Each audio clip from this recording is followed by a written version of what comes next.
সারাদিন শুধু বসে থাকা, বসে বসে সারাদিন কি করিস? একটু তো পড়তেও পারিস।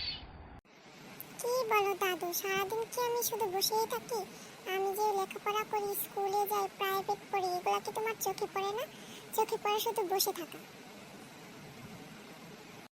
বসে না থেকে চল আমার সাথে ব্যায়াম করবি, হাঁটতে যাবি। তাহলে চলো আমরা হেঁটে আসি। হাঁটার কি কি উপকারিতা হয় দাদু? হাঁটার অনেক উপকারিতা আছে রে দাদু। হাঁটলে পেশি সুগঠিত হয়, অঙ্গ প্রত্যঙ্গ সুরক্ষিত থাকে ও মেরামত হয়, হজমে সাহায্য করে। বুঝলি দাদু? তাহলে চলো দাদু, আজকে থেকে আমরা প্রতিদিন হাঁটতে যাব। ঠিক আছে দাদু, চল।